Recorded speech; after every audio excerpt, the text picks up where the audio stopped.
not speak too fast. Yes, that's been a constant complaint. So, I mean, I know we're all up against constraints of time, so the temptation is to speak quickly. But if possible, just remember that somebody has to translate simultaneously everything you're saying.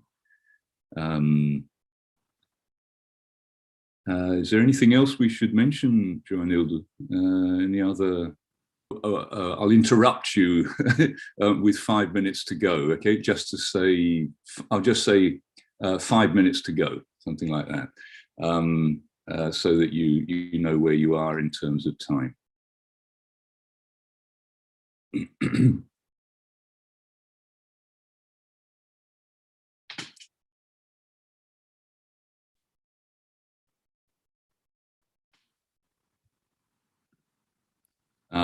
And then the questions will be done as usual, I presume. Joanilde, is that right?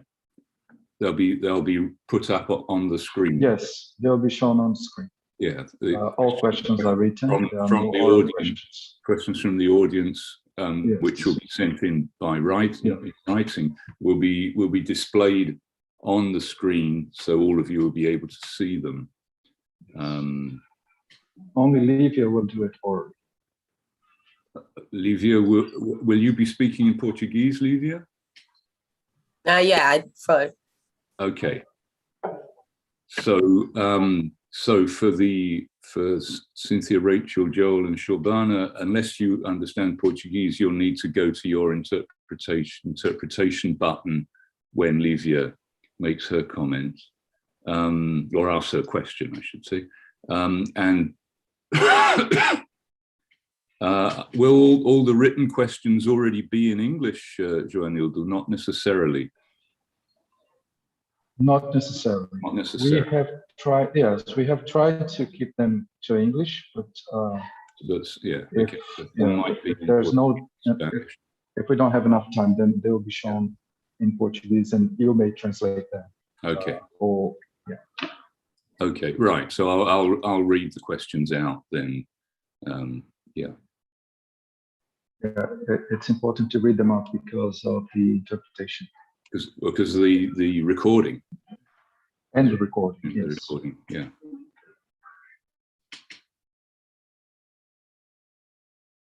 Are the interpreters all in and ready? Yesterday, in the last panel, we had a little problem at the beginning, didn't we, with the interpretation? The English one wasn't working for several minutes at the beginning. Yes, that's right. It's all right today, is it? But yeah, I think they're responding that they're ready. Mm-hmm. Good. Okay. Today's all fine. Okay. Ah, well. So now we have to watch our cues. In a minute or so, Paul. Yeah, so it's 7 o'clock now, but we'll just give a couple of minutes. People tend to connect in the first couple of minutes.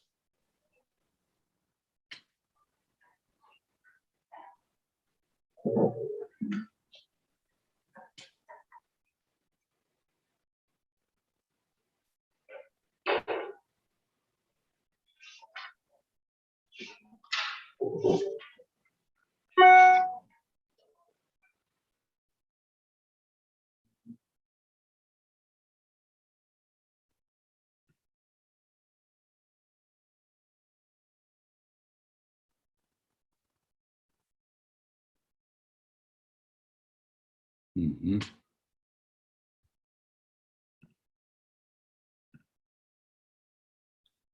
Yeah, so we'll just wait another minute or two. The number is going up.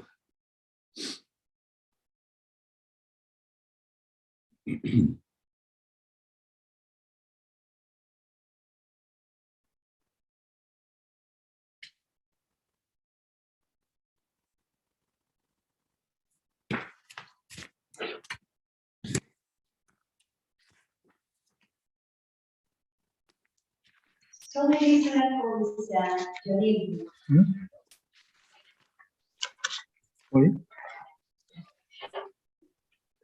Is Brenda going to?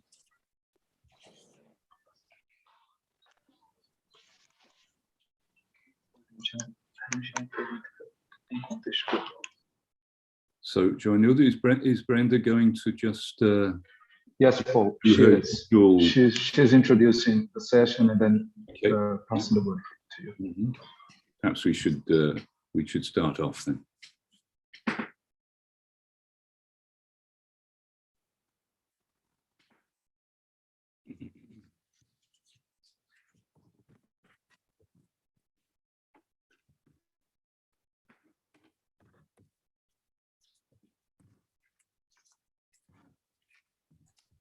Meu nome é Brenda Carranza.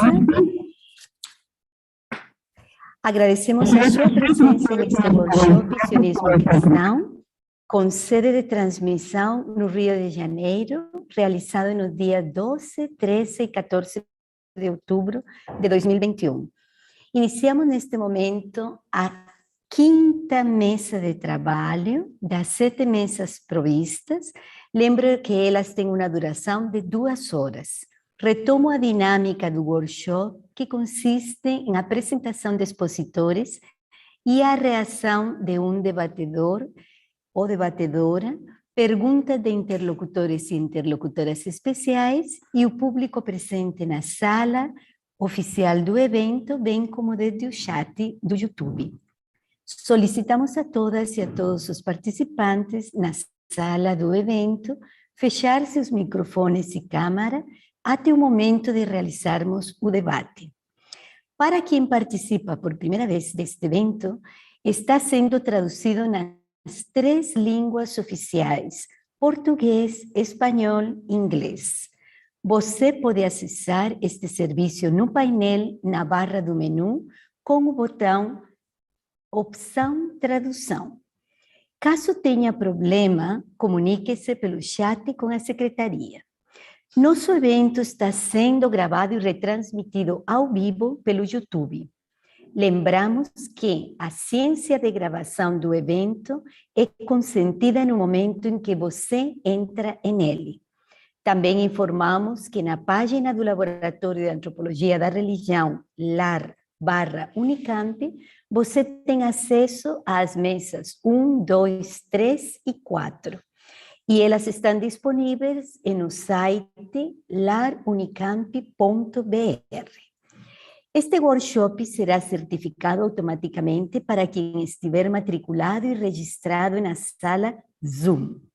Iniciamos agora nossa mesa intitulada O Sionismo Cristão na África e na Ásia.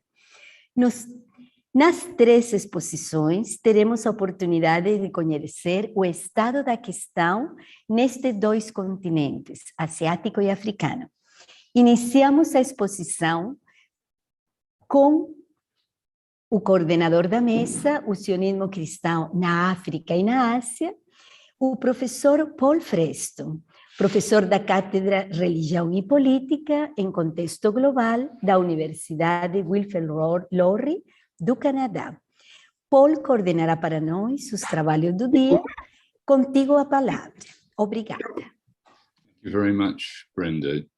Just to clarify for the English speakers, the interpretation button on the bottom right, if you press on that, you then have the option of English, and the interpretation should work. So, welcome to this panel on Christian Zionism in Africa and Asia. And we will have 3 presentations, and I'm delighted to have 3 excellent presenters to talk about this topic. First of all, we will hear from Cynthia Holder-Rich. Cynthia has a doctorate in Theology and Development from the University of KwaZulu-Natal, Pietermaritzburg in South Africa, and has recently edited a volume on Christian Zionism in Africa. So we're delighted to have Cynthia here with us. Cynthia, you have 15 minutes for your presentation. Thank you. Great, thank you. I'm glad to be with you all. I'm going to share screen and share a PowerPoint.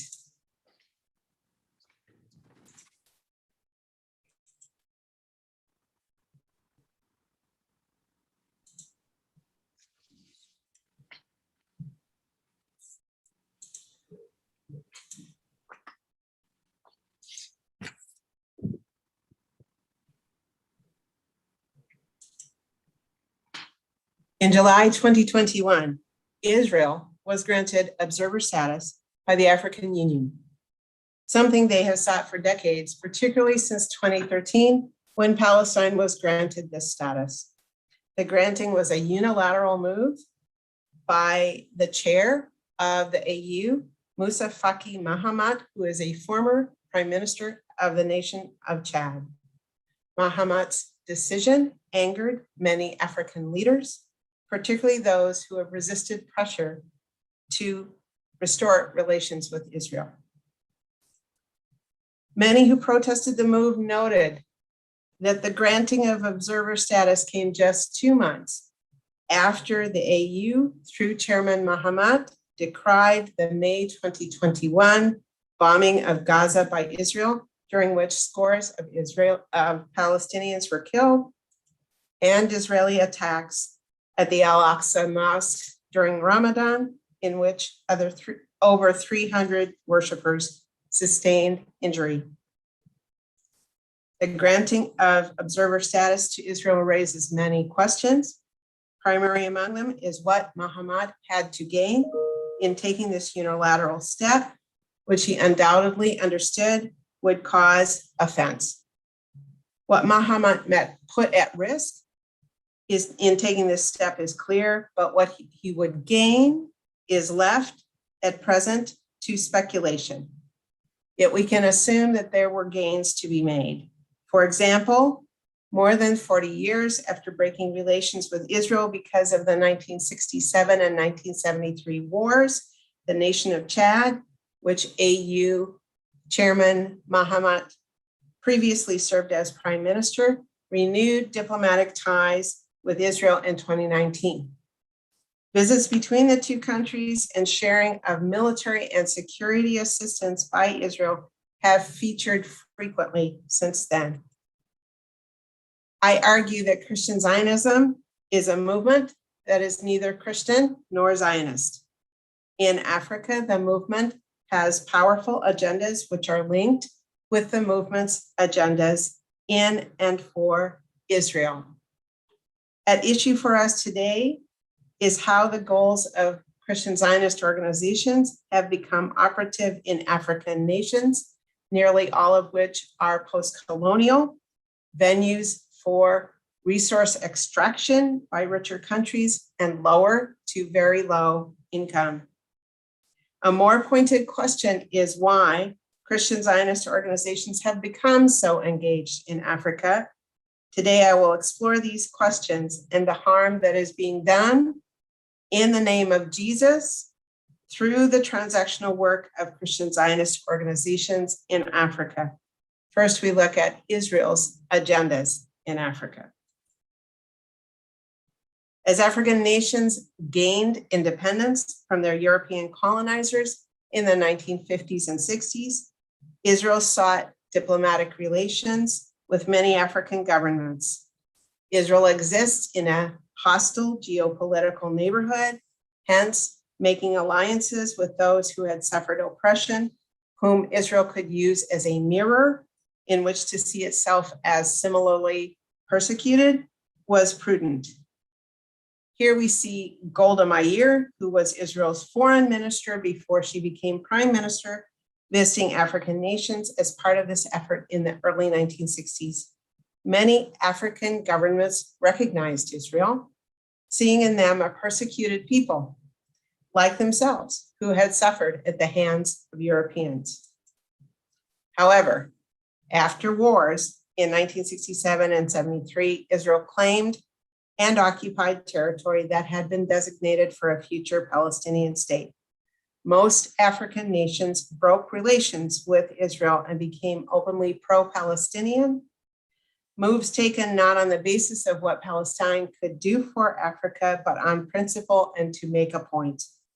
At the time, Tanzanian President Julius Nyerere spoke for many, saying that, quote, our generation was a generation of nationalist struggle for the independence of our countries, but the plight of the Palestinians is very different and much worse. They have been deprived of their own country. They are a nation without a land of their own. They therefore deserve the support of the entire world. The rupture in Israel's relationship with most African nations continued for decades, except for a few notable exceptions, particularly South Africa during the apartheid era, which was led by Zionist Christians, and so maintained robust relations throughout the apartheid era with Israel. Israel's longest serving Prime Minister, Benjamin Netanyahu, made concerted efforts to mend broken relationships in Africa. Netanyahu began visiting Africa after 2010, making speeches, offering assistance, and campaigning for the resumption of relations. The transaction Israel offers is plain. Assistance is offered in Africa to stop anti-Israel measures from being passed at international bodies, including the UN.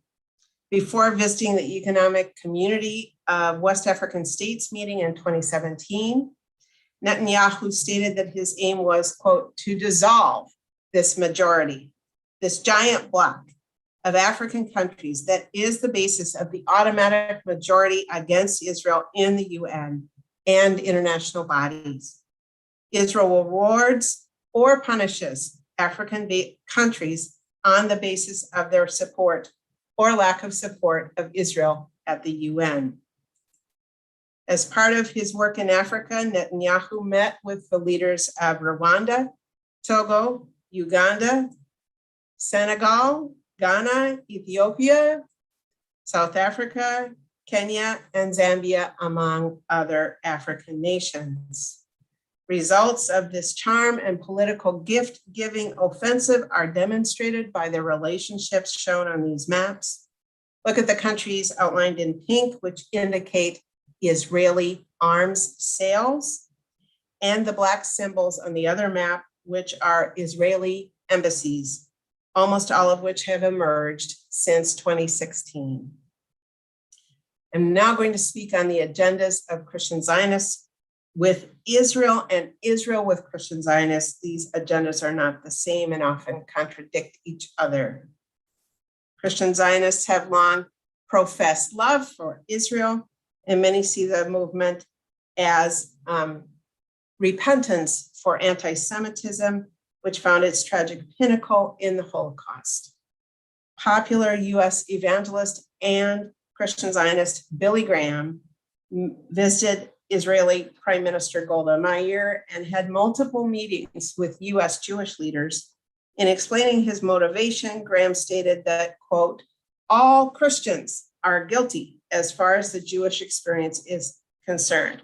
Here, Graham is pictured on a visit to Israel, riding a donkey, reading his Bible, symbolically noting his understanding that biblical prophecies were fulfilled in the establishment of the modern state. John Hagee, chairman and founder of Christians United for Israel, states unequivocally that Jerusalem and Israel belong to the Jews. During the violence in May 2021, Hagee posted that Israel deserves unconditional love and support. Christian Zionist organizations send millions of dollars to Israel every year, including substantial amounts to pay for the expenses of new Jewish immigrants to Israel based on the law of return, which allows all Jews anywhere to immigrate to a very thin slice of land. From January to May 2021, one US-based Christian Zionist organization paid for over 1,100 flights for new Jewish immigrants to Israel. Christian Zionists believe that blessing Israel will be rewarded with blessings. fashioning a transaction-making God who gives in response to gifts, often quoting part of a verse from the biblical book of Genesis to support their claims. Christian Zionists view Israel's wealth and achievements as signs of this text's fulfillment. As such, the building of new Israeli settlements in the occupied territories and the removal of Palestinians from their lands are viewed as manifestations of God's plan, even when these initiatives become deadly. Israeli military operations pressuring Palestinian communities are interpreted by some Christian Zionists as part of God's continued faithfulness to the chosen people. Sturm has done a longitudinal study of Operation Cast Lead, where he interviewed many Christian Zionists who were making pilgrimage to SORAT, I hope I'm saying that right, a town which borders the Gaza Strip. And they came to watch and to celebrate the dropping of phosphorus on Gazan communities, which they saw as God's chosen strategy to bring God's plan to fruition. The March 2021 Israeli election, which led to the formation of a new coalition government in Israel, including both Arab Israelis and Israeli centrists, alarmed many US-based Christian Zionists. Netanyahu's defeat was seen by some Christian Zionists as a betrayal of biblical prophecies by Israeli voters, moving some to anger and to the making of threats. Prominent Christian Zionist pastor Mike Evans shared his dismay with Israeli Prime Minister Bennett, saying, quote, "We gave you 4 years of miracles under Donald Trump. We evangelicals delivered it, and you delivered nothing. I will fight you every step of the way. Don't call yourself a defender of Zion because you are not." Other US Christian Zionist leaders were more measured, yet the loss of Netanyahu, whom they saw as a strong ally, has been deeply felt by Christian Zionist communities. Christian Zionist agenda with Israel is also based on interpretations of the role Israel will play in the end times and in Christ's return. According to some narratives, Israel must be in Jerusalem in order for Jesus to return. Support of Israel in its conflicts with the Palestinians is part of a strategy with the goal of apocalypse. And Christian Zionist understandings of Israel's role in this drama is clear and deeply problematic. While Christian Zionists witness to Israel's continued chosenness, many also believe that those Jews who do not convert to Christianity at the end will be obliterated. Some US Christian Zionists believe and hope that most Jews will convert, while conceding that many will die during the Great Tribulation. These beliefs demonstrate a deeply transactional relationship to the state of Israel and to Jews, which operates not only on the political level, but also at the level of divine human relations. Despite Christian Zionist claims of unconditional love and support, Christian Zionism has been named by commentators as deeply anti-Semitic. Israel recognizes that US Christian Zionists have successfully pressured the US to support Israel and use their veto at the UN to stop measures that would punish them for their actions, that these organizations raise millions of dollars that flow to Israel. Hence, many in Israel are willing to overlook the ugly Christian Zionist narrative in which all non-Christians, including the Jews, are annihilated in the end. I'm now going to talk about the agendas of Christian Zionists and Christian Zionist organizations in Africa. Since the 1970s, Christian Zionist organizations have become very active in Africa, seeing the turning of African peoples and governments towards support of Israel as part of a divine mandate. Five more minutes, please, Cynthia. All right. The preaching of blessings and curses finds a culturally coherent home.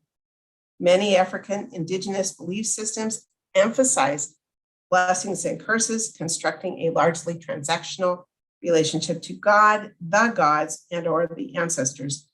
Additionally, Christian Zionist preaching fits well with the power of prosperity gospel understandings already preached in many African churches. Prosperity gospel preaching, which is very common in Africa, asserts that sufficient levels of faithfulness and prayer will result in accumulating blessings in the form of money. The movement encourages believers to imagine themselves rich, which is, according to this kind of preaching, what God wants the faithful to be. In African resource-poor contexts, Christian Zionist use of the bless Israel and you will be blessed transaction often becomes abusive. Here I share a few examples. Before the pandemic, many thousands of African Christians were annually offered carefully curated, all expense paid trips to Israel by Christian Zionist organizations. The Bless Israel to Receive Blessing theme is emphasized during these tours, which is a message that Israel encourages in Africa as well. Andrew Tucker of Christians for Israel stated in a visit to Uganda during a famine in 2018 that the continent of Africa will prosper only if it allies with Israel. And during a 2020 visit, David Parsons of the International Christian Embassy, Jerusalem, told Tanzanian President Magufuli that moving Tanzania's embassy in Israel from Tel Aviv to Jerusalem would result in 10 years of the fatted calf for Tanzania. Christian Zionists regularly make overt use of African poverty and suffering to encourage African support of Israel. Okay. All right. I'm going on to this one. A number of Christian Zionist organizations have come to Africa promoting the idea that the suffering in Africa is happening because Africans have sinned and need to confess and repent. As it was they, modern day Africans from across the continent, who enslaved the Hebrews. Some organizations preach that the 10 plagues were recounted in the biblical book of Exodus that the Egyptians suffered continue in Africa because Africans have not yet repented nor blessed Israel sufficiently. In conclusion, Christian Zionism is a movement with an odd name. It is not built on a foundation of the gospel of Jesus, which is necessary for something to be Christian, and it features indifference at times rising to celebration at Palestinian suffering, which renders the movement without Christian moral foundation. Further, the form of Zionism in the movement ends with the violent death of all Jews who do not convert. Hence, we cannot call the movement Christian nor Zionist. In Africa, the inherent racism in their work denies the identity of Africans as made in God's image, encouraging Africans to see themselves as not enough, not good, and needing to claim some other identity to be acceptable. Promotion of the idea that Africans must buy the blessing of God is both racist and not coherent within Christian theology. Thank you. I look forward to your questions and discussion. Thank you very much, Cynthia. We now go to Rachel Feldman. Rachel has a Ph.D. in cultural anthropology from the University of California, Davis, and is a professor of religious studies at Franklin and Marshall College. Rachel. Hi, everyone. Thanks so much for having me here. I'm going to share my screen. All right. Are we good? Can you all see my screen? Yes. Okay, yes. Excellent. All right, let me just organize myself here. 1 second. Okay, so the title of my presentation today is The Children of Noah, Jewish Messianism and Christian Zionism in the Philippines. So let me start with this slide, which just gives you a little overview of what I'm going to talk about today. So I'm going to talk to you about my own particular ethnographic case study, which has focused on the Children of Noah movement. I've conducted comparative research both in the Philippines and also in Mexico, but I'll focus on the Philippines today for the sake of this panel. And Excuse me, Rachel. I'm Yes. sorry, Rachel. Could you expand your presentation, please, to go full screen? Is that, all right, sorry. Oh.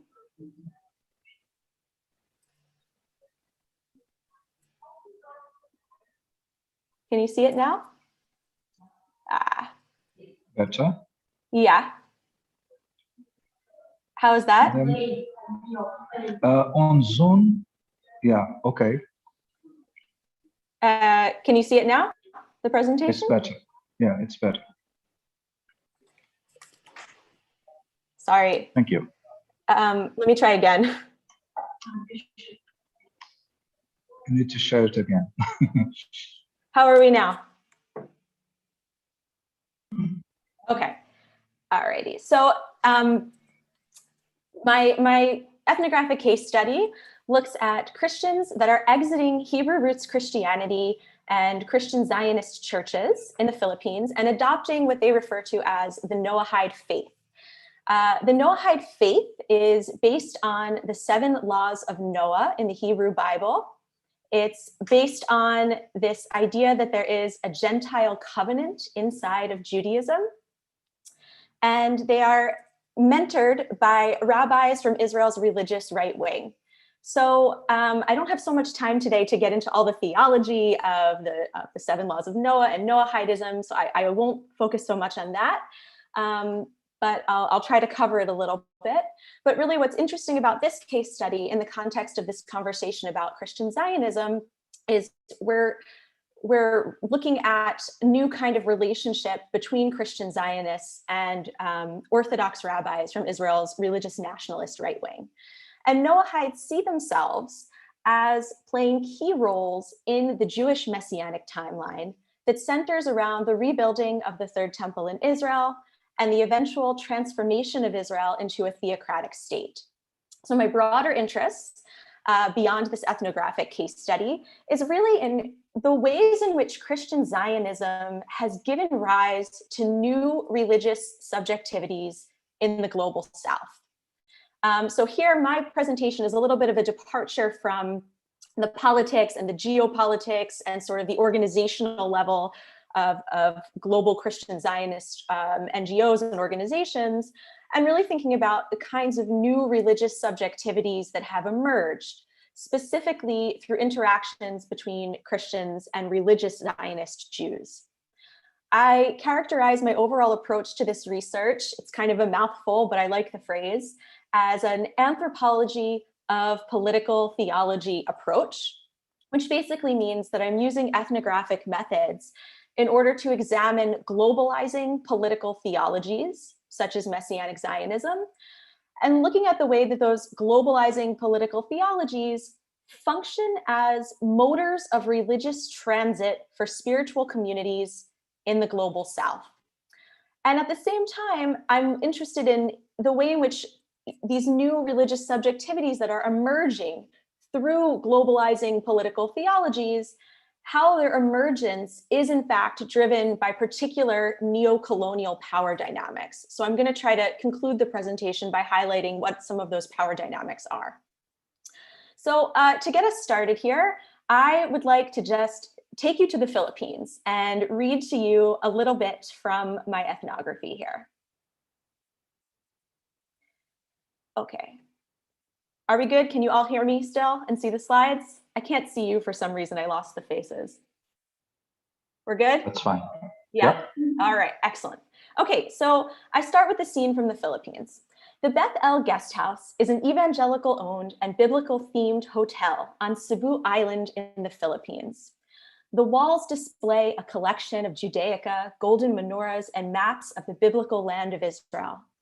In the lobby, there is an image of the Third Temple superimposed onto a photograph of the Temple Mount in Jerusalem, I had seen this photoshopped image before in the homes of religious Jews in Israel.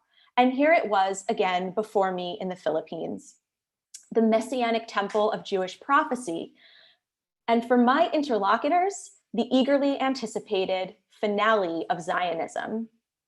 According to the Jewish tradition, the Temple Mount is said to be the site from which the entire world sprang forth during creation. The first and second temples functioned as the juridical and spiritual centers of Israelite life. And according to Jewish prophecies, the Temple Mount will be the location of a third and final temple in the Messianic era, following the restoration of Jewish sovereignty in the land of Israel. Today, there is a growing movement based in Israel and supported globally that strives to physically rebuild the third temple in Jerusalem, to renew a Jewish priesthood and animal sacrifices, to reconstruct sacred temple objects like this famous menorah here, and to transform ultimately Israel into a biblical style theocracy, with the ultimate goal of initiating messianic times for all of humanity. So the photoshopped image that I stumbled upon in the Beth El guest house circulates transnationally. It circulates amongst Jews, Christians, and Noahides, and is symbolic of a shared desire for Israeli annexation of the Temple Mount, for temple rebuilding, and the arrival of a messianic era. My forthcoming book, The Children of Noah, Jewish Messianism in the 21st Century, examines the globalization of the Third Temple movement that began with the globalization of the Third Temple movement that began with religious nationalist Jews after 1967 and globalized amongst Christian Zionist networks across the global South, where Christian Zionists and especially Hebrew roots, coming in from Hebrew roots churches, have come to see themselves as partners with Israel's religious right wing, working to manifest a third temple future. So I came to the Beth El guest house in the midst of a 2018 research trip when I was traveling around meeting with new emerging Noahide communities across the Philippines. On this specific day, I was meeting with Jenny and Michael, a Filipino couple in their 60s who agreed to be interviewed and share their story of leaving Christianity and becoming the children of Noah, an emerging transnational faith for non-Jews. Jenny and Michael excitedly recount their journey out of the Catholic faith in which they were raised in. Like tens of thousands of Noahides worldwide, Jenny and Michael passed through born-again Christianity, Baptist, Pentecostal, and Seventh-day Adventist churches together, searching for the truth and slowly gravitating closer and closer to the Hebrew origins of their faith. We order a round of mango smoothies, and Michael begins to recount the scriptural passages that helped him, in his words, quote, say goodbye to Jesus and become a Noahide, assuming the status of a, quote, righteous Gentile according to Jewish law and according to his rabbinic mentors. He quotes Zechariah to me from memory. The many peoples and multitudes of the nations will seek the Lord of hosts in Jerusalem. 10 men from the nations of every tongue will take hold. They will take hold of every Jew by the corner of his cloak and say, let us go with you, for we have heard that God is with you. Noahides read these verses as predicting the conversion of Gentiles to the Noahide faith in the Messianic era, when following the return of Jews to Israel, the nations of the world will figuratively grab on to the Jews, to God's chosen people, as spiritual guides who will bring them under the yoke of Torah and a more perfect monotheism. Reviving a particular branch of rabbinic textual interpretation based on the 7 laws of Noah, Noahides consider themselves to be the literal descendants of the biblical sons of Noah, destined to assist the Jews, the literal descendants of the Israelites, of the children of Israel, in fulfilling God's plan, the ultimate conquest of Greater Israel and the building of the Third Temple in Jerusalem. Under the mentorship of Orthodox rabbis, Noahides study Torah, they adopt variations of Jewish rituals, and they passionately support a form of Messianic Zionism. So while historically there have been a number of philo-Semitic Christian Zionist movements across the global South, Noahidism of the 21st century is unique in that it involves Christian Zionists revoking their belief in the divinity of Jesus and allowing Orthodox rabbis to guide their studies and dictate the content of their rituals without converting to Judaism. For Noahides, the goal is not to become Jews. Jews are imagined as sort of an exclusive ethno-national category to which they don't have access. The goal is not to become Jews, but to develop their own unique Torah-based identity within the constraints of the 7 laws, mitzvot, permitted to them. The rabbis that guide the global Children of Noah movement are predominantly members of Israel's religious nationalist demographic, along with rabbinic leaders from the Chabad Hasidic movement, who again believe that the Messianic era begins not only with the revival of a biblical kingdom in Israel, but one that it will be supported by communities of Gentiles, righteous Gentiles, who rather than becoming Jews, embrace the 7 laws of Noah and their own Gentile covenant in the Torah. So like the majority of Noahides that I interviewed in the Philippines, Jenny and Michael's embrace of Noahidism was not a radical rupture with their Christian religious past. And it's debatable whether the word conversion really characterizes the event at all, both in the sense that they have not in fact converted to Judaism. And moreover, the process that they described to me is not one of sudden theological transformation, but a decades-long and progressive journey closer and closer to the Old Testament inside of a Christian Zionist milieu. The dozens of Noahides that I interviewed in the Philippines and later in Mexico had all similarly been born into Catholic families and then traveled through multiple Protestant denominations in adulthood before finding a Noahide identity. They described to me a process of slowly purifying their Christian faith, re-examining scripture from a Hebrew mindset in order to discern what was truly divine and not corrupted by, quote, pagan Roman beliefs. As they traveled through Hebrew roots churches and continued to study the Hebrew Bible from the perspective of Jewish theology, tuning into YouTube lectures from Orthodox rabbis from Israel's religious right wing, Jenny and Michael slowly arrived at a complete rejection of Christian replacement theology, the Trinity, and the divinity of Jesus. Following a sequential theological journey that was simultaneously motivated by an underlying political theology that identifies the land of Israel and the Jewish people as vehicles of salvation. And for Jenny and Michael, this salvation was imminent. The Jewish people have returned to their land, Jenny explained. The prophecies are coming true. We have to return to our identity too, to discover our place in the Torah as Gentiles and help build the temple in Israel. We do not need to be Jews, explained Michael. God did not make me a Jew. He made me a Gentile, a descendant of Noah, but I also have a place in the Torah and a role to play. From the perspective of their rabbinic mentors in Israel, Noahides are seen as better and improved messianic allies than evangelical Christian Zionists, whose own support is ultimately aimed at fulfilling a Christian eschatological scenario. Noahides are, in the words of one rabbi that I interviewed, kosher messianic allies, dedicated to Jewish ethno-national dominance in Israel and eager to submit to rabbinic authority, the ideal partners for the Third Temple movement. So I've started to tell you the story about a particular kind of theological evolution taking place amongst Christian Zionists in the global South. But really, this story wouldn't be complete unless I highlighted the role of the internet. So since the early 2000s, the internet has enabled Jewish teachings to travel far beyond the boundaries of Jewish communities. New channels for Torah study online have connected Orthodox rabbis to non-Jews around the world, especially in the global South, where non-Jews are searching for rabbinic mentorship when opportunities to meet with Orthodox Jews in person on the ground may be limited.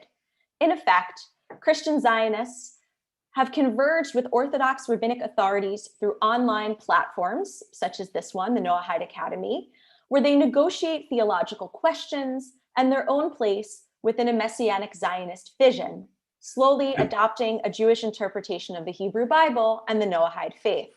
5 minutes, please, Rachel. Sure, I'm going to wrap up. I want to wrap up by highlighting a few of what I see are the post-colonial, neo-colonial power dynamics involved in this convergence between Christian Zionists coming out of Hebrew roots churches into Noahidism and their interactions with religious nationalist rabbis in Israel. So as I argue in my book, it is precisely the power dynamics in many cases that impede access to Judaism on the ground in the global South that have actually helped to deflect spiritual seekers who are caught in the borderlands between Christianity and Judaism to Noahide resources online, channeling them into an arena of religious Zionist rabbinic authority that welcomes them with open arms when local synagogues may shut the door. In both the Philippines and in Mexico, I found that local forms of racial discrimination and economic inequalities inhibited many of my informants from accessing Orthodox Judaism locally. In Manila, for example, the Orthodox synagogue is located in the most expensive area of the downtown capital. So while it's possible for Filipinos to convert there, this is effectively limited to the upper classes who can afford to live in walking distance of the synagogue on Shabbat. In Mexico City, the situation is even more complicated beyond socioeconomic factors due to the impact of the Syrian Jewish Takana, which forbids conversion by Sephardic rabbinic courts in Mexico and across Latin America.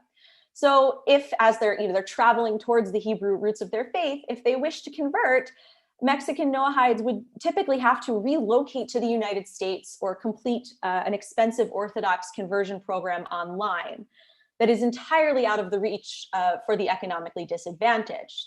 So in turn, Noahidism has also become kind of a viable faith alternative, specifically when the possibility of Jewish conversion is foreclosed. And the words of one informant from Mexico City, this quote just always sticks out to me. Noahide has become a poor man's Judaism. It's the medicine that rabbis are giving us to calm us down so we don't try to convert. So Noahidism arguably represents a new form of Jewish missionizing, really, a new form of religious Zionist Jewish missionizing to non-Jews, particularly in countries like the Philippines, where Philo-Semitic Judaizing and Messianic Zionist currents have been on the rise for decades. And I really want to emphasize that what's so interesting to me about this case study inside of our larger conversation about Christian Zionism is here we see an inversion, actually, of the dynamics of missionizing that we usually talk about when we examine Christian Zionist networks. Instead of looking at Christian Zionists trying to missionize Jews, here we actually see how things have sort of come around full circle. And we actually have a case of religious Zionist Jews missionizing to Christians.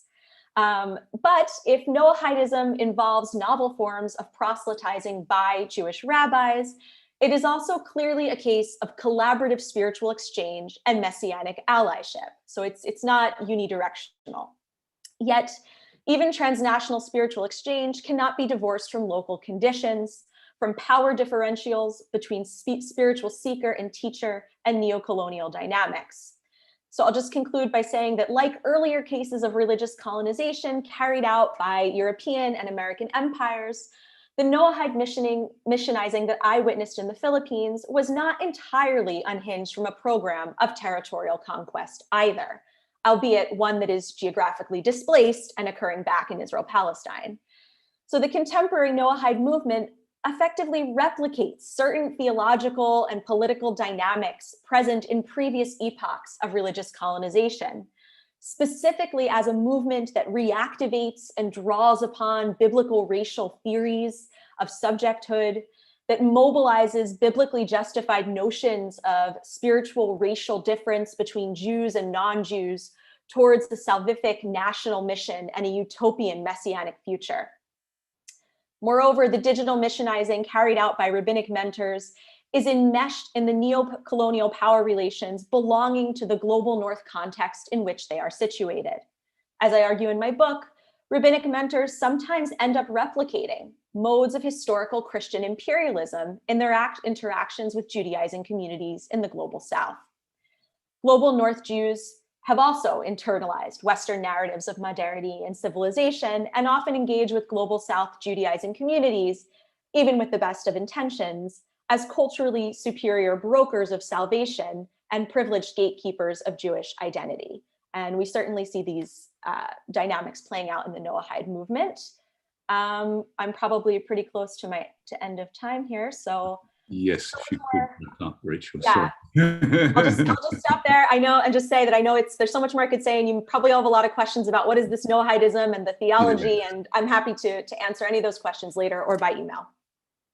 Thank you very much, Rachel. You've probably put Noahidism on the radar screens of many people in this conference. Thank you.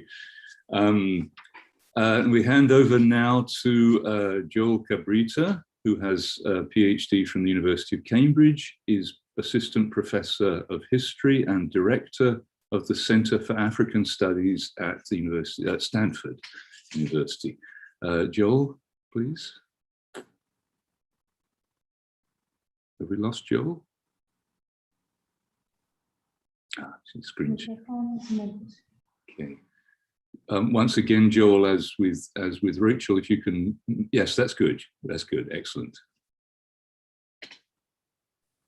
Sorry, I hadn't realized I'd muted myself. Thank you, Paul, and to the organizers for inviting me to come. It's been really fascinating to hear the work of my colleagues Cynthia and Rachel. I'm presenting on a somewhat different facet of Christian Zionism in Africa, a group who are the topic of my recent book, The People's Zion, and presenting you with the oddity that for most people, certainly in Southern Africa, and I'd say also in some parts of West Africa, when you mention the term Christian Zionism, the associations that most people will make is to supposedly indigenous Christian movement that's heavily invested in faith healing. Most people would have no sense of the links to Judaism or to the restoration of the state of Israel. And they would think of this purely as a syncretistic, quote unquote, indigenous Christian movement. It's the largest Christian movement, certainly in Southern Africa. It has about 15 million members, still growing very strongly today, despite the kind of threat of more recent Christian Pentecostal movements. So you can't really understand the landscape of sub-Saharan Africa without thinking about Zionism. And actually, when I have done research on this, when I was writing my book, one of the most common questions I had was, is this linked to Jewish Zionism? Is this linked to the restoration of the state of Israel? And my answer was always, no, not exactly. But as a historian, and the presentation I'm going to be giving to you today is historical, undoubtedly the roots of what most people think of as Zionism in sub-Saharan Africa is drawn from this wellspring of 19th century intellectual, religious, theological interest in the restoration of Palestine to the Jewish people. So I'm going to kind of give you a very brief tour through the origins of the movement in the American Midwest, and then show how it spread to Southern Africa at the turn of the 20th century. And I'm not going to go up to the present day, but the interest that I have is threefold.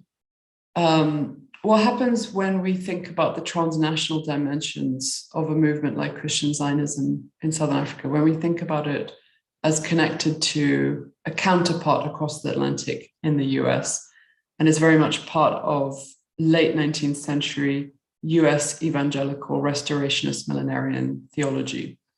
As I think I probably made clear in my previous comments, most scholars and kind of just members of the public will think of Zionism in Southern Africa as purely an indigenous, local, kind of Africanized, enculturated expression of Christianity. So what happens if we place it and situate it within this more global framework of evangelical restorationist Christianity focused on Israel?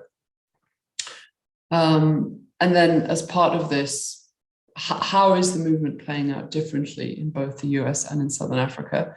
And, you know, finally, probably my greatest interest, how is Southern Africa redefined and actively shaped the evangelical tradition? You know, most scholars of evangelicalism think of it as something that happens in the West and then is exported to the rest of the world, including Africa. I'm interested in how African Zionists were co-constituents of the evangelical tradition, how they shaped it, how they imprinted it with distinctive meaning of their own. So we have to begin with this gentleman, John Alexander Dowie, his last name isn't here, who was the founder of an organization called the Christian Catholic Apostolic Church in Zion. Dowie was a Scot who immigrated to Australia in the 1850s, part of a wave of working class Scottish immigration to the Antipodes. He started out as a Presbyterian minister, but then gradually got drawn into more radical, that's probably a polite word, radical evangelical kind of currents and schools of thought that were very interested not only in the restoration of Israel, but also in kind of moral social issues such as temperance. So while he was in Australia, he broke with the Presbyterians, started his first church, which he called the Christian Catholic Church in Zion. And after about 10 years of preaching in Australia, decided that he had a worldwide mandate to take his message to the nations. So he set sail with his family from Melbourne to San Francisco, where he established himself for about half a year. And then by 1892, drawn by the spectacle of the World's Fair, which was happening in Chicago that year, he established himself in the Midwestern city of Chicago. And it was around this time in the 1890s that he began identifying himself with a variety of Hebrew Bible figures. He claimed that he was the restoration of Elijah the prophet. He claimed that he was the first apostle of Christ as well. So his kind of biblical scriptural imagination was quite eclectic, drawing variously from Hebrew Bible and New Testament sources. And it was around this time that he started making all his public appearances in this distinctive apostolic garb. The church that he founded in Chicago became distinguished by one particular point, and that was its faith healing services. So unlike perhaps some of the Zionist figures who we've heard about today and that was heard about in other sessions, the main emphasis of Dowie's theology was never restorationism. That was part of what he preached. He referred to it pretty regularly. But what distinguished the church, what made people kind of sit up and take notice was Dowie's insistence that all medicine, all pharmaceuticals, all doctors had to be renounced, and that believers had to rely exclusively upon the healing power of prayer. And he would hold his healing services in rooms like this. And I don't know if you can make out on the slide, on the back wall, he displayed what he called trophies from the enemy. And these were various medical implements, crutches, braces, I think there's even a wheelchair up there, shoes for correcting kind of disabilities in one's foot. And these were evidence of illness that had been taken out from the hands of Satan and transformed into wellness. You can actually see Dowie there in the center. The church started a periodical, Leaves of Healing. You can see it there, a weekly paper for the extension of the kingdom of God. And it would regularly publicize healing miracles in its pages, for example, such as you see here. And Leaves of Healing became the primary conduit through which Zionism spread rapidly, not only across the American Midwest, but the entire country. And within just a few years, internationally, including to South Africa, which I'll say more about in a moment. By about 1904, Dowie had gained enough money from donations from followers to build a Zion city that he explicitly compared to and created parallels with Jerusalem in Israel, that the restoration in a way had already occurred, and it had occurred right now and here in the soil of the American Midwest. And this was founded on a piece of land about 40 miles north of Chicago, on the banks of Lake Michigan. And it was a theocratic establishment. It was completely governed by the church. No doctors, no pharmaceuticals were allowed within its precincts, no alcohol, no tobacco, and so on. I remember when I was doing interviews there a few years ago for my book, one old woman told me how her mother, I think it was in the 1920s or so, was giving birth, and she chose to leave Zion City and move to the neighboring town for the duration of her pregnancy, because she knew that if she gave birth in Zion City, it would be completely unmedicated. Medicine is now allowed in the city, but it's there's still a strong culture of avoidance of pharmaceuticals. So it was from this kind of international, it was from this Midwestern hub that the international reach of the church expressed itself, and that the goal of Dowie was eventually to form a number of Zion cities across the world. So actually, it's a really interesting variation on the restorationist idea, which is it's not one territorially focused in Israel, but it's one that's interested in creating and replicating and rejuvenating multiple Zions, multiple Jerusalems throughout the world, including in South Africa. And this was a prayer clock that was published in every edition of Leaves of Healing, which showed the gatherings of the church in numerous locations around the world: Buenos Aires, Rio, New York, Chicago, Auckland, Sydney, and so on, encouraging believers to engage in unified prayer, whatever their time zone, wherever they were at that point in the day. All believers were meant to gather together in prayer. So a message of unity amidst diversity. So missionaries arrived in South Africa in around 1906, 4 American missionaries, 2 couples, and they immediately started baptizing converts. This is one of the big open-air baptisms that happened in a small town in the Transvaal, about 3 hours southeast of Johannesburg. I'm not sure if you can see it, but one of the distinctive features of these early Zionist baptisms is that they were actually multiracial, which at this point in the early 20th century, the South African War had just finished, was highly unusual. The man baptizing is one of the American missionaries. He's white. A few of the people up there on the bridge queuing up for baptism are also white. So this feature of racially mixed services and religious worship in general was one of the key distinguishing markers. The church had quite a significant following of white Boers. So I mentioned the context of the South African War, a conflict between white Boers and white Britons in the region for control of the mineral resources of the Transvaal and of Johannesburg.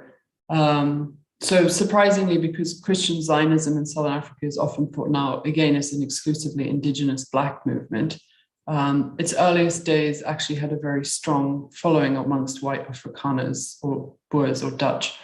Again, all drawn by this promise of faith healing, the restoration of the body, the building of a Zion in South Africa.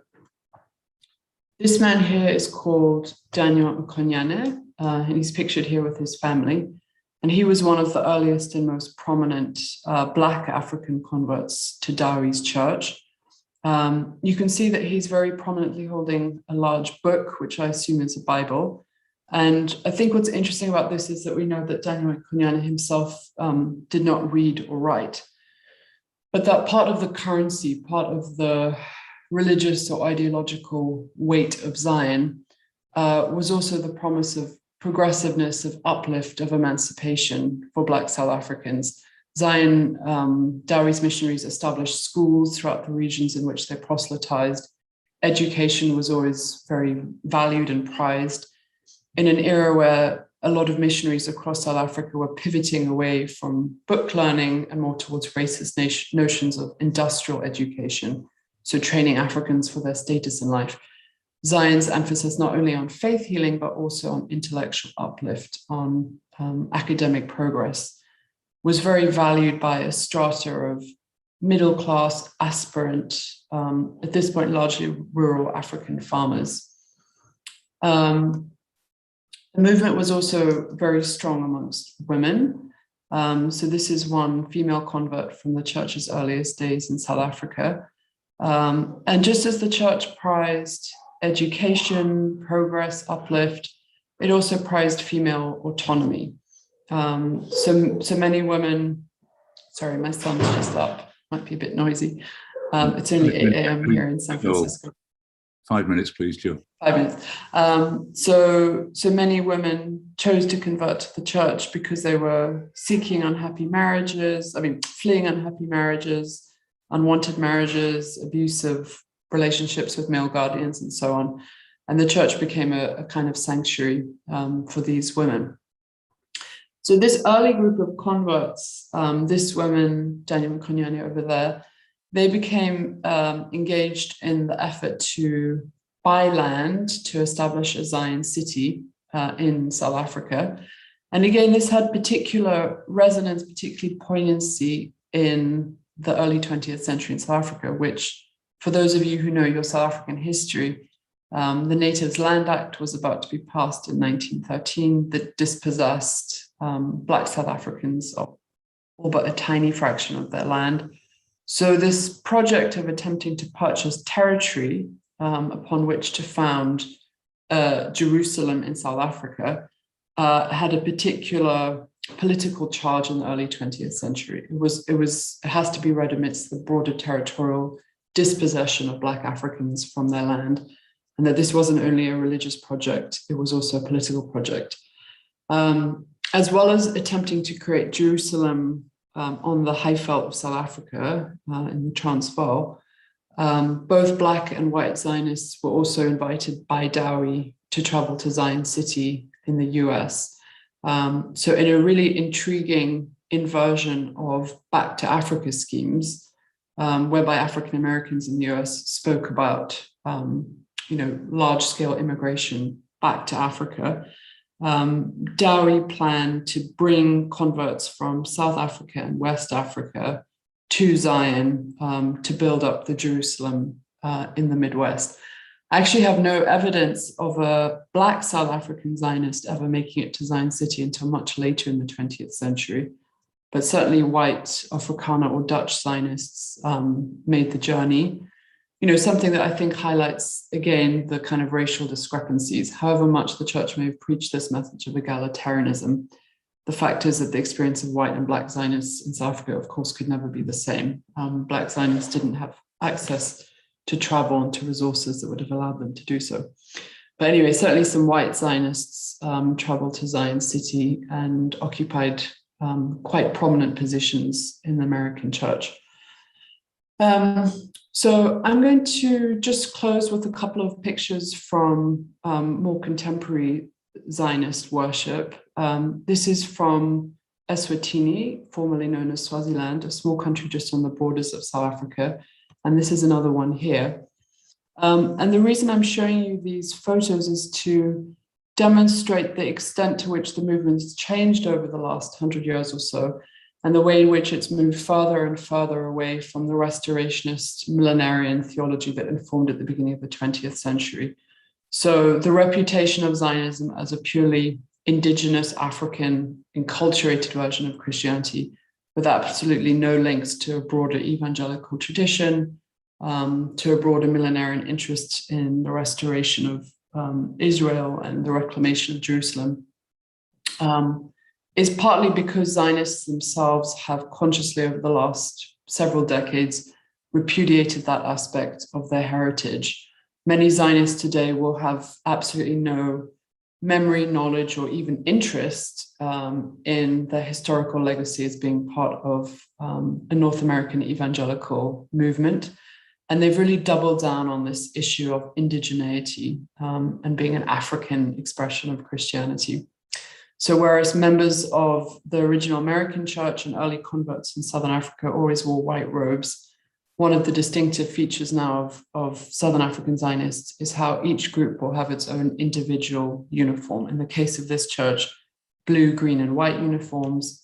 In the case of this church, also in Eswatini, known as the Jericho Zionist Church, very distinctive red and blue uniforms. So a kind of visual marker of the distance that these more contemporary African Zionist churches are attempting to place between themselves and their legacy in North America. These photos were taken from the 1970s. And it was actually one of the most interesting experiences of my research that, as a historian, I was uncovering all of these historical links between North America and Southern Africa, but that many contemporary Zionists were either disinterested or actively hostile to the idea that, they owed their origins, they owed their identity somehow to a more global evangelical tradition. So the movement has become very much part of the politics of indigeneity, decolonizing Christianity, and this very proudly African tradition. So I'll stop there, but I hope it's clear how, two things, both just sort of the parallel senses in which Zionism as an African phenomenon runs, both as this movement, which actually is what most people will think of when they think of Zionism, versus the more explicitly Jewish forms of Zionism my colleagues have been talking about, but also secondly, how the history, if you go back to its 19th century origins, are actually quite entwined in really profound ways. So I will stop there. Thank you very much, Joel. Well, we've had three broad-ranging and extremely varied presentations. So that's quite a challenge for Shobhana to respond to, but I'm going to invite now Shobhana Shankar, has a PhD in African history from UCLA and is associate professor at Stony Brook University. Shobhana. Thank you to all the presenters for very rich papers, and thank you to the organizers for inviting me. Yes, it's a good challenge to be able to respond to all of these papers, and I do think there are some links that I'll just draw out initially and then pose a few questions.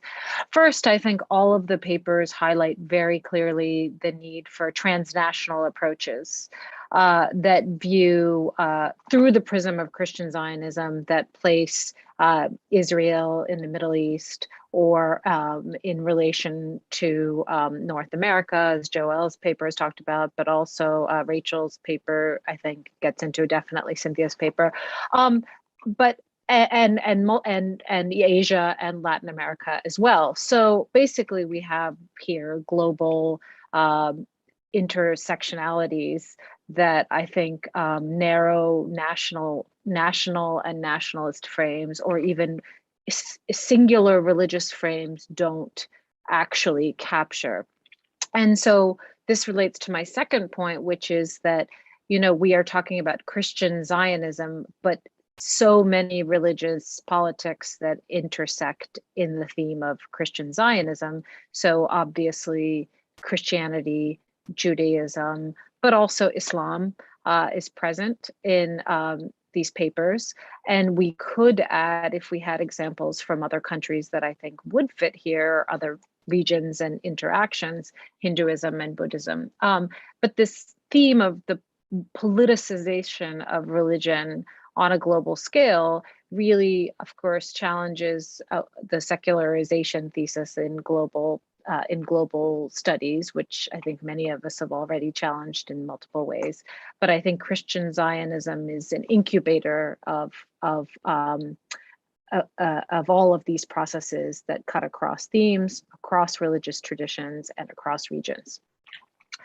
I think the third point that comes across from the comparison of all of the papers is that there are multiple Zions, multiple definitions of Zion and multiple definitions of Israel or Zionism, not that the two are collapsed, but that we can see the multiplicity of definitions when we examine cases that bring together South Africa, the Philippines, Mexico, and other parts of the world. And so, and I think a book that addresses this for the African case is Yotam Gidron's Israel in Africa. I think that's the title of the book, or Israel in Africa.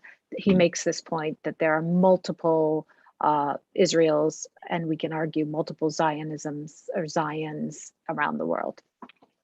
There is the fourth issue of specific religious ideas, and I would link this to the effect of religious rationalities on material realities. All of the papers highlight themes such as the mobility of people, migration. In Christian Zionism, the broader theme, there's the story of migration. And also, as Rachel's paper discussed, the physical rebuilding of the Third Temple, or Joel's paper talked about the building of multiple Zion cities. And in this, we can also imagine the competition for resources, the competition for space, actual space, as well as economic resources, media attention. But this is all, and Cynthia's paper highlights this, particularly in terms of need and the neediness of populations and the way that religious activism answers that or exploits that. But the point is that these ideas, religion animates physical and material transformations in global dynamics today, and continues to do so, and in fact promotes globalization in its different forms. The fifth point that I would make across the papers is that Christian Zionism appears to be fueling post-denominationalism in global Christianity. If we can even use that umbrella, I think several of the papers raise the question, is this Christian or is it even Zion? Is it Jewish? But the point is there is this post-denominationalism in that the differences between Christian denominations seems to be collapsing in certain situations, just like differences between Judaism and Christianity may be, collapsible for certain groups of people and in certain situations.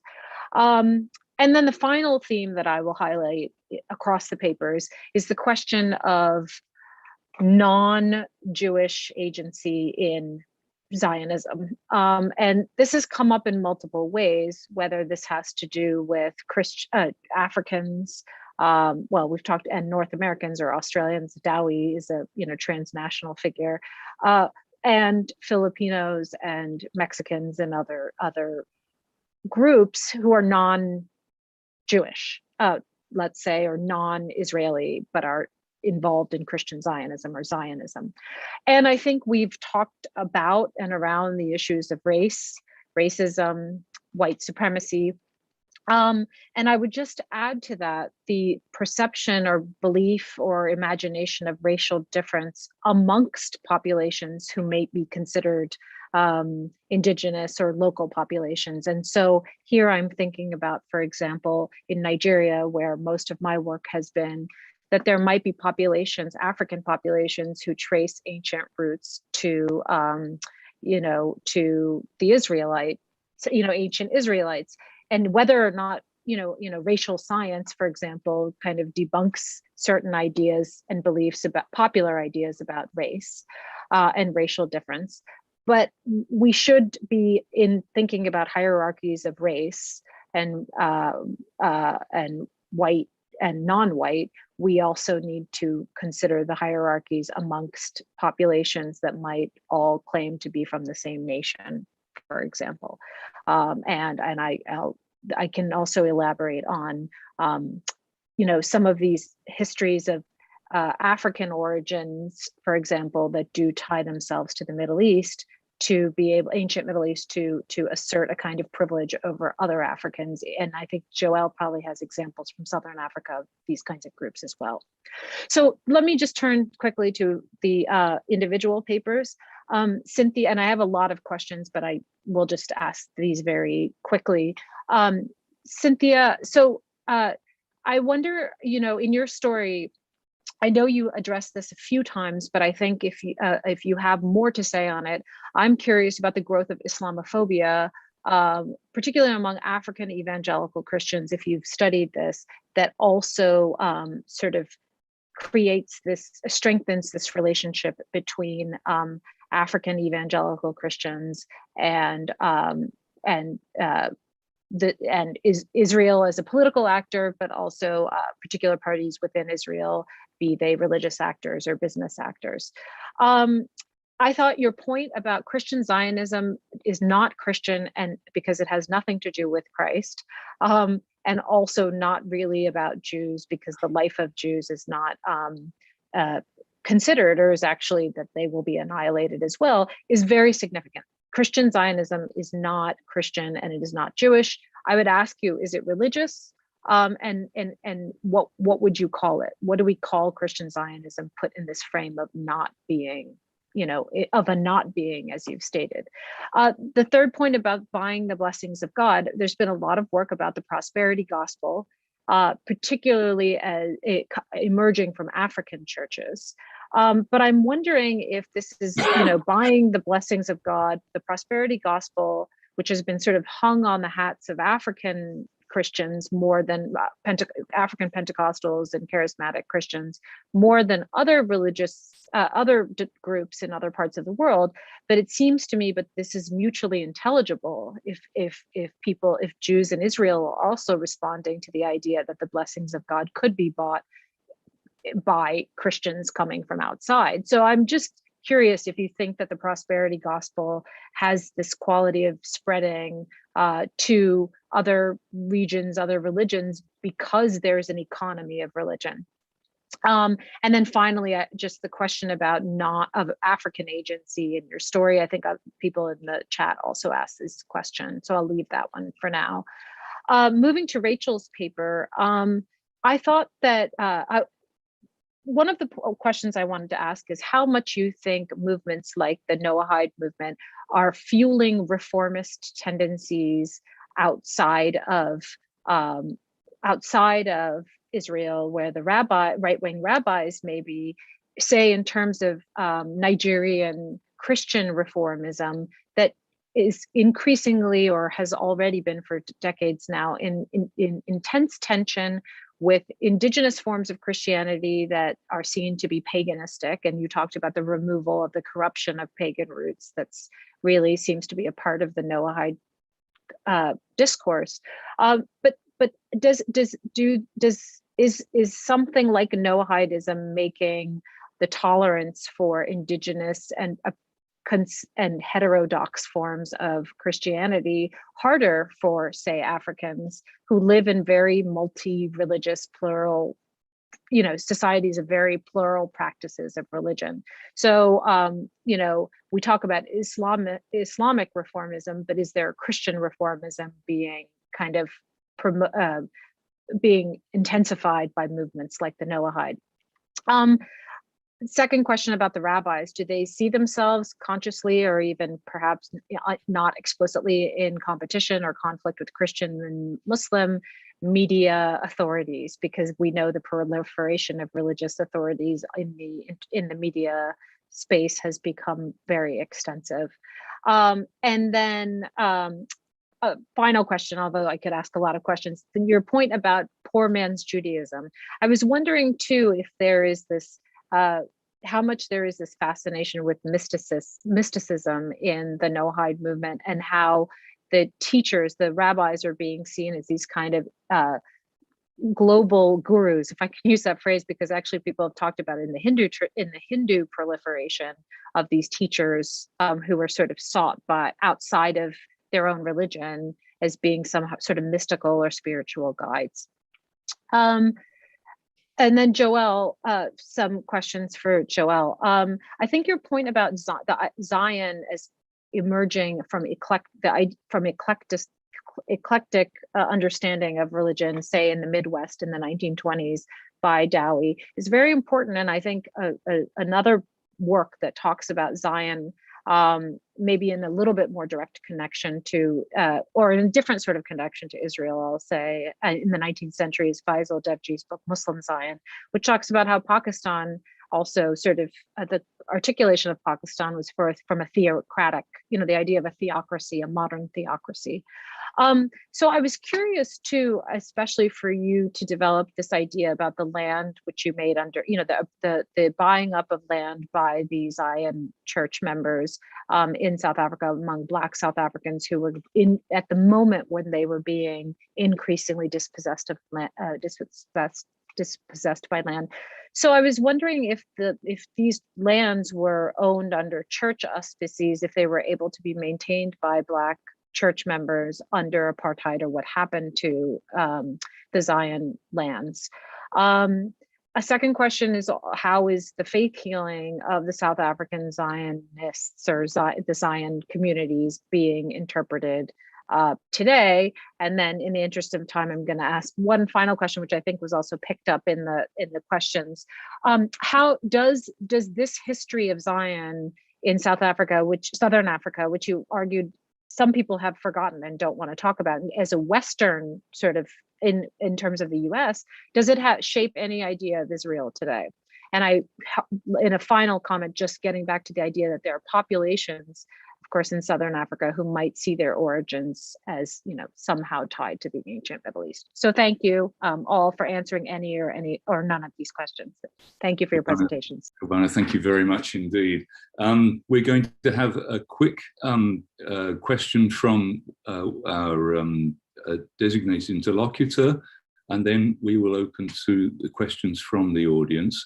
Livia Hayes works at the ISER, the Institute for the Studies of Religion in Rio de Janeiro. Livia? And she's going to speak. Gente, muito obrigada. Estou muito feliz e honrada, né, de estar aqui hoje, escutando essas apresentações. E eu tentei pensar numa pergunta que unificasse as três apresentações. Óbvio, né, considerando as diferentes escalas de análise e os trabalhos que foram apresentados. Em Moçambique, onde eu fiz trabalho de campo com evangélicos da Igreja Universal do Reino de Deus, eu aprendi, né, que o cristianismo de missão teve um papel importante na construção de um movimento nacionalista do início do século passado, de construção de ideias e experiências que podiam ser compartilhadas, né, entre aquelas pessoas. Hoje, a gente já sabe que o Estado-nação ele falha em construir essa unidade comum, né? E embora não possa ser descartada, esses diferentes cristianismos vêm mobilizando outras identidades hoje em dia, né? E mobilizando outros meios para construí-las, né? Como a internet, sobretudo em contextos pós-coloniais, né? A gente sabe que essa identidade nacional nunca foi suficiente. Então, eu fiquei pensando que eu gostaria de saber como, né, nesses diferentes contextos que foram apresentados, como e se, né, isso se reflete de alguma forma, essa experiência, né, do sionismo cristão se reflete de alguma forma nas ideias sobre as identidades nacionais, nas disputas locais de poder. Eu acho que, assim como as conexões transnacionais, que de alguma forma, né, sempre acabam nos levando aos Estados Unidos, eu acho que é importante para a gente que está tentando entender esses diferentes movimentos globais, buscar esses elementos de unidade, né, desses movimentos, pensando no que se descarta das culturas locais, o que se incorpora das culturas locais e o que conecta tudo isso a Israel. Era isso, gente. Muito obrigada, de verdade, pelas apresentações. Thank you very much, Lucia. We have had a lot of questions from the audience. So there's had to be a selection of them. And if your particular question does not get read Paul, I think you're muted. No, I'm not muted, I don't think. If your particular question does not get read out, please don't be offended. It's a problem of time, but we will try to have the question addressed in some way by our panelists, if possible, afterwards. So can we please proceed now to the questions that have been. So we have a question from Hilary, a question for Cynthia. The paper implied that Christian Zionist organizations and institutions are American and operate on an occasional basis in African countries during preaching tours, etc. Can you clarify if there are local African Christian Zionist organizations, and if so, in which countries? I assume, for example, a country like Zambia might have its own organizations and Christian Zionist pastors. How does this African messaging theology network differ from the well-known US pastors you mentioned? Okay, next question from Maria Lendi to Cynthia. Why do you say this reality you so well described is not Zionist? Zionist is an ideology and a political project that seeks legitimization for Israel's colonial occupation of Palestine and apartheid regime from the entire world and by all means, from military to economic to religious to diplomatic. And in that sense, I think Christian Zionist is very much Zionist. Next question from Brenda. Thank you for your presentation, Rachel. I would like to know from where the Noahide funding comes. What is its impact on getting sympathizers of Judaism? And would this be considered a pre-Christian Zionism? That's an interesting categorization. Next question from Yael. Rachel, do you know if there are diasporic relations between Noahides and Philippine labor immigrants living in Israel? Which there are many. Another comment is that there is a group of Peruvians known as B'nai Moshe, or popularly called the Inca Jews, who immigrated to the settlement of Taphuch. They also had a Seventh-day Adventist background and had help from a religious right Zionist rabbi. The story seems similar. Next one, from Joanildo. Joel, can you tell whether current Southern African Zionists play any role or have any clear connection with contemporary Christian Zionism? Next one, or have we read from David Lehman? Joel, are these the Zionists who had a sympathetic relationship with the apartheid regime? Do they not practice animal sacrifice? It looks as if the race mixture of earlier times has gone. And is the same true of the welcoming of single women? Next question. That's the end. Okay, so those are the questions. So I know it's a tall order. There are a lot of questions, but we give time to each of our three panelists now to try and respond as best they can to all those questions that have been addressed to them. You're not obliged to address all the questions that have been raised. Is it right if we start with you, Cynthia, in the same order as we spoke before? Sorry to throw you in the fire. That's fine. Thank you, Paul, and thank you, everyone. This has actually been wonderful to see so many interesting questions raised. And of course, just like all conferences, we get a few minutes to speak, and then people ask questions about wonderful things that we should have included. So I'm grateful for the questions. One of the questions was about Islamophobia. And Islamophobia, at least in East Africa, where I've been living and working for the last 4 years and doing research, is absolutely energized by Christian Zionist work. The book that I edited that came out early this year, we had hoped to have imams and sheikhs contributing, and the ones that had talked to us and participated in the research did not want to publicly be involved because of the relationship of the Tanzanian government at the time with the Israeli government, and the sense that if you were openly criticizing Israel, it might not go well for you politically.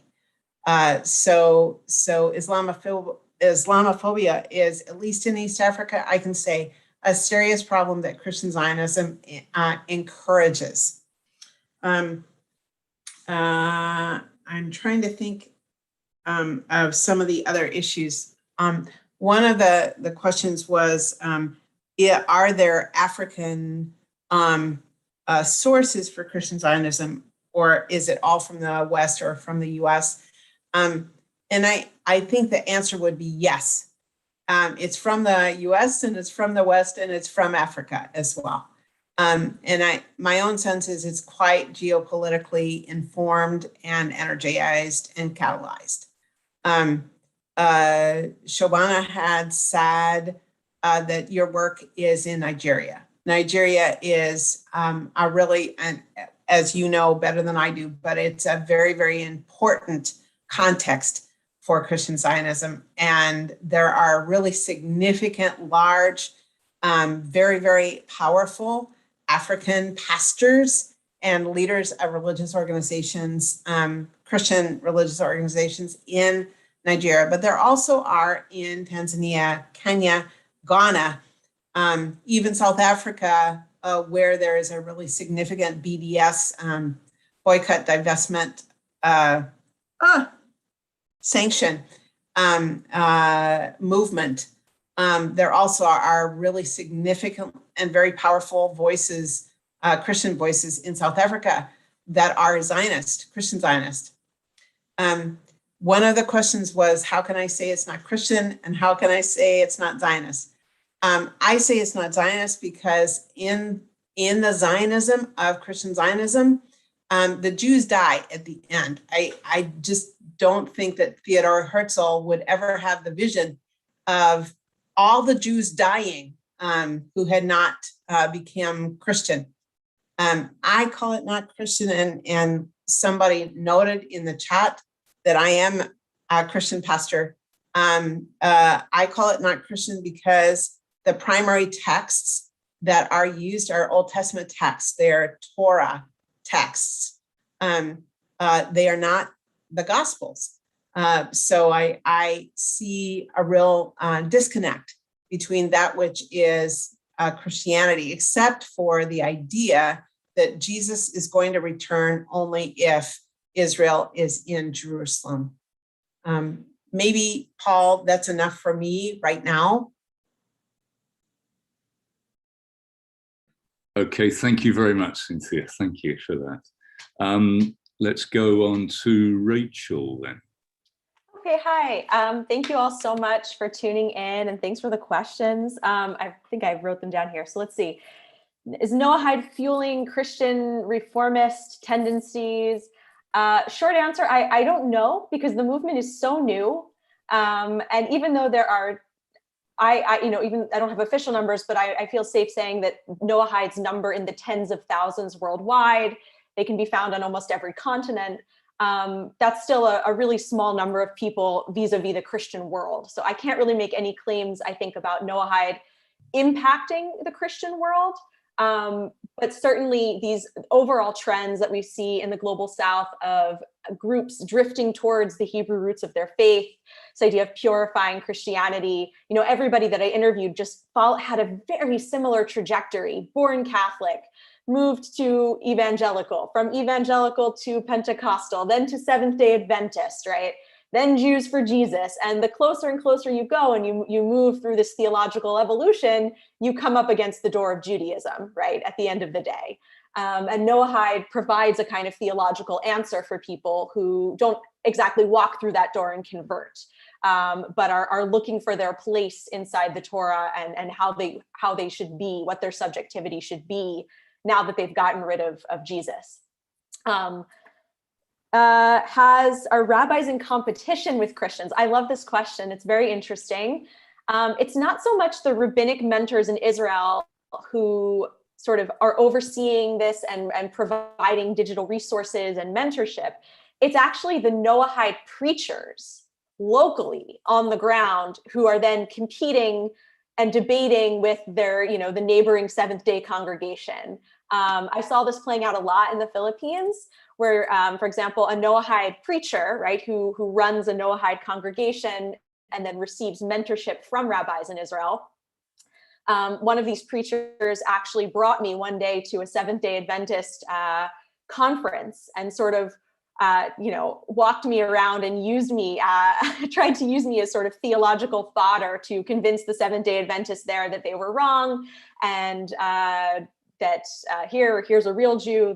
This real Jew will tell you why you're wrong and why Noahidism is right. And I sort of one of those weird anthropological moments where you sort of choke and don't know how to react. But absolutely, there's a competition on the ground locally between Noahide leaders who, interestingly, Noahide leaders in almost all cases were previous Christian pastors who have expertise in guiding spiritual communities, are definitely in competition with local Christian denominations. You asked about mysticism. Yes, absolutely. Noahides see the rabbinic leaders in Israel who produce a lot of media content for them, a lot of YouTube videos, as kind of spiritual gurus. Noahides are very interested in Kabbalah, very interested in Jewish mysticism and Kabbalah. And again, this was present in their former churches. They were coming from a Jews for Jesus congregation, for example, that was very interested in Kabbalah. So that's absolutely present. And other questions, Noahide funding. Local communities fund themselves. In many cases, for example, the community in the Philippines, the 3,000 member community in the Philippines, almost all of them were former members of a kind of Seventh-day Adventist congregation together. So they all sort of converted in mass over time to become Noahides. So the same kind of communal structures were in place from before, from their previous congregation, that allow them to raise funds and organize. In terms of the rabbinic mentors, rabbis coming from Chabad have their own sort of networks of donations, Jewish donors who fund this project because they see it as a way of bringing on the Messianic era. Religious nationalist rabbis also receive funding from different organizations of Torah study based in Israel. But again, it's sort of case by case. There's a number of sort of competing rabbinic factions that are working with different Noahide communities around the world. And finally, there was a question about Noahides and Filipino migrant workers in Israel. So interestingly, one of the ways I got clued into the Philippines was that I attended one of the first Filipino Noahide weddings in Jerusalem in about 2014. And that sort of was one of the moments which I caught onto the Noahide story. So yes, there are some Filipino workers. I've learned of cases of people who were working in the homes of religious Jews, particularly religious Jews coming from the Chabad Hasidic movement, who became interested in Judaism and then were taught about Noahidism by religious Jews that they were living with and working for. But that is the minority. I've only heard of a few cases. Most Filipinos who have become Noahide became Noahide in the Philippines as a part of a really locally grounded theological evolution, moving through these different churches, a pattern that's happening across the country. And they converted as part of this larger Seventh-day Adventist mass conversion. And this is the case in other countries too. Noahidism emerges locally, not so much as a result of having physically been in Israel. I hope that gets at, there was a lot of questions. I don't want to take too much time. I hope that clears up a few things at least. Thank you very much, Rachel. Joel, would you like to respond to the yeah, so question from John about the links of Zionism in Southern Africa to the more, oh, is my sound not good? You can't hear me? We can hear you, but it's tinny and echoing. Okay, better now. Try again. Okay, let me try again. That's okay. About the links of the Zionist movement I've been discussing to the Christian Zionist movement. I would say that where the influence happens today, it's through two routes. One is certain groups within Zionism in Southern Africa are inching closer to Pentecostal Christianity. I mentioned in my talk briefly that Pentecostal churches, of course, making huge inroads in Southern Africa as across the world. Many Zionists are either adapting their Zionist institutions to become more Pentecostal in flavor, or they're joining Pentecostal organizations and creating kind of hybrid Zionist Pentecostal forms of piety.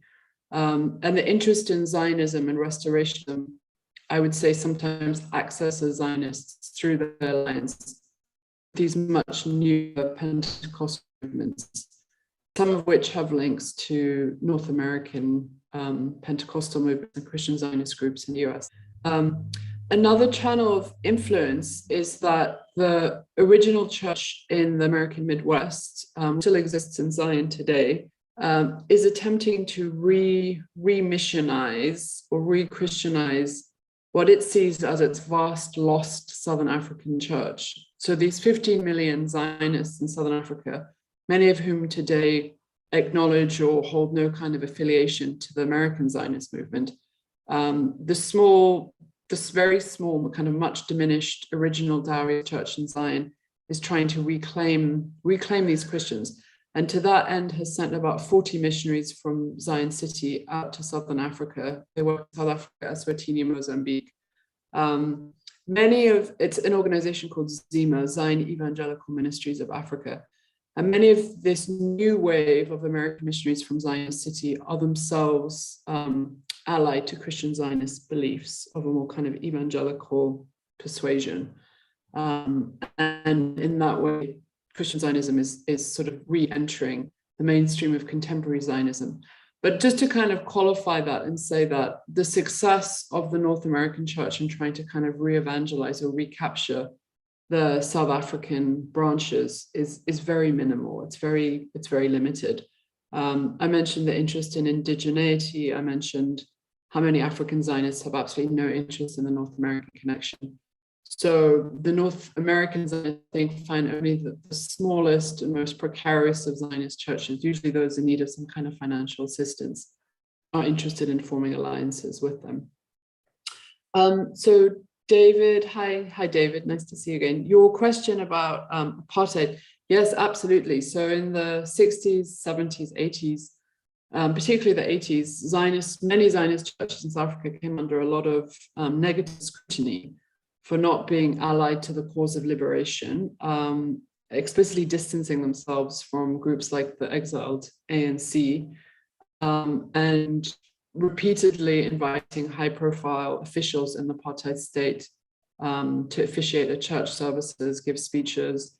The single largest, I probably didn't make this clear in my comments, but the Zionist movement in Southern Africa is no single church. It's probably about 2,000 plus different Zionist churches.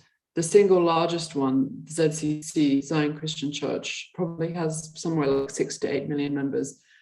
So in the 1980s, they caused a big stink by inviting P.W. Botha, very kind of prominent Afrikaner apartheid official, to a church service and gave him one of the highest honors of their church. I think it was the Staff of David or something. I think the reality is probably more complex. For some reason, both in its North American iteration and its Southern African iteration, Zionism seems to have not encouraged a very explicit engagement with politics. There's certainly been a sort of opting out kind of interest in building utopias rather than reforming the here and now. And I think the focus on building up a theocracy, sort of a state within a state, for many Zionists has been so strong that they've somewhat disengaged from the question of reforming the political state.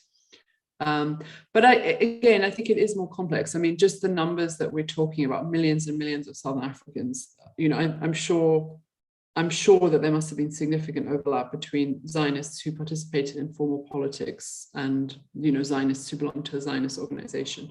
But certainly at the leadership level, there was never any kind of encouragement or mandate to rise up against the apartheid state. And yeah, so the issue of animal sacrifices, so I think this links to the way in which, since about the 50s or 60s, many Southern African Zionists have doubled down on this indigenous identity and proclaimed themselves a form of Christianity that really reconciles indigenous Southern African beliefs with Christianity.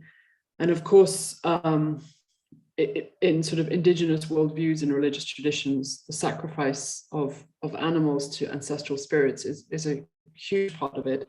So yes, some Zionists will practice animal sacrifice, but again, it's very hard to make hard and fast generalizations. You know, this is a huge, huge movement, millions of people, thousands of different organizations within it. So of course you find a spectrum, some which are much more open to practices like animal sacrifice, some which have a much more kind of hardline view. I already mentioned the Zionists who are sort of edging closer to Pentecostalism. Those kinds of Zionists would sort of, you know, completely swear off anything like that, seeing it as, you know, demonic or satanic. Other Zionists are much more comfortable with their identity inhabiting both camps, so to speak. And you're right that the kind of earlier multiracial character of the movement has largely been lost, which I think is why this kind of early history of Zionism is something that, you know, incorporated members of a variety of different races, both in the US and in Southern Africa, is so startling. But absolutely, yes, now it's an exclusively Black African movement in Southern Africa, with a few hopeful Midwestern white missionaries trying to bring them back into the fold and expunge practices like animal sacrifice.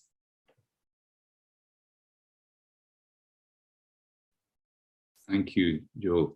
Well, we still actually surprisingly have a few minutes to spare. So maybe some of the other questions which were sent but weren't contemplated in the first round could be introduced at this point. Do we have any of those questions available?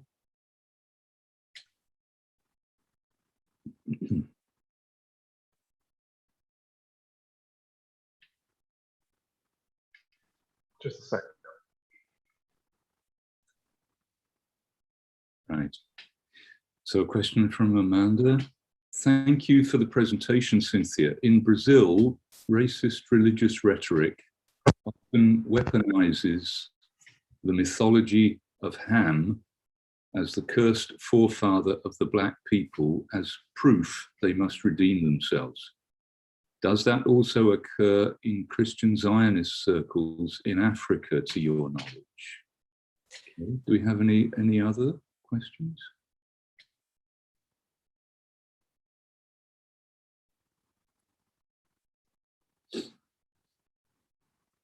Hillary.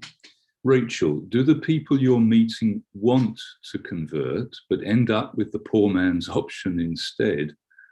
Or are they not interested in converting because they retain a Hebraic roots messianic view of Judaism as a bloodline or people that can never be joined? In that case, they would not fit within mainstream Judaism, regardless of the very real social class dynamics you note. And anything, and a question from Cynthia to Rachel. Do you see ways in which Noahides use their beliefs politically in the Philippines?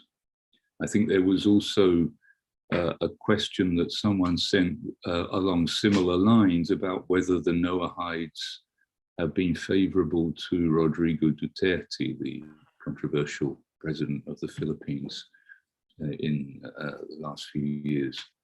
Okay, so should we go through once again our three panelists in reply to those questions? In any order, whoever wants to start off.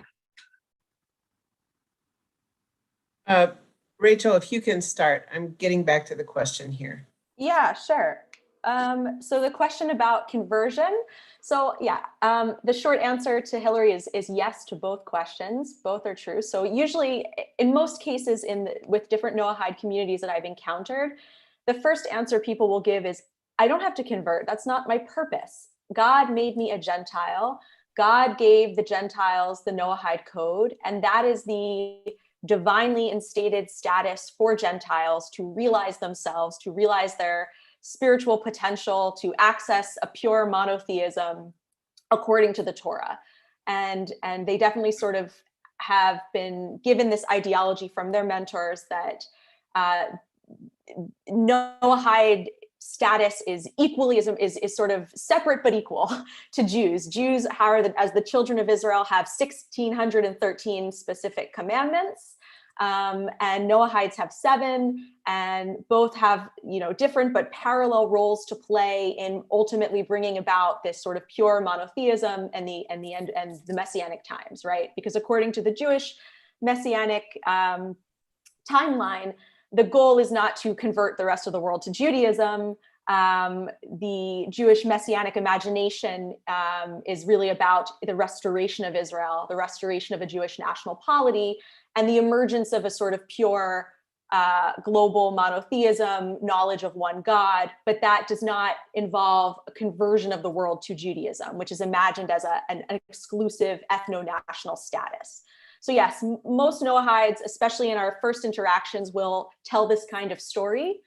However, as I got to know communities, as I got to know individuals on a deeper level, as people gained trust in me as an ethnographer, stories of seeking conversion absolutely came out, right? And these comments about Noahidism being a poor man's Judaism, or other comments people made like, really, at the end of the day, most Noahides in this community would convert if they could, but they can't afford even a plane ride to Manila, let alone living in downtown Manila to fulfill a conversion. So I think the answer is it's a mix. Some people really do believe Noahidism is their identity, and they're happy with that and feel spiritually fulfilled by Noahidism.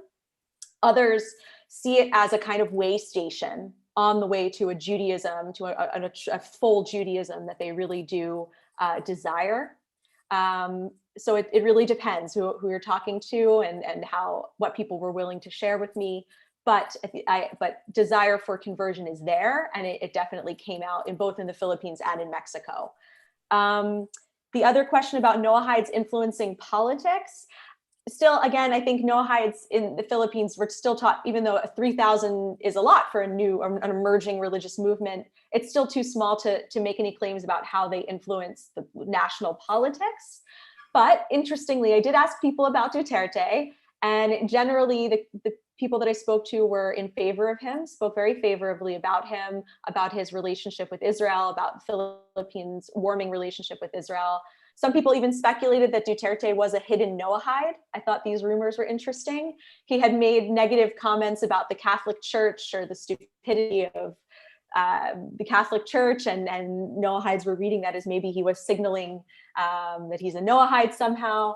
Other Noahides were very sort of drew comparisons between the Jewish fight against Muslims and the Philippines' own fight against Islam, and saw Duterte, positively in that regard, and sort of saw a kinship or a connection to Israel and Jews through a kind of shared fight against Islam.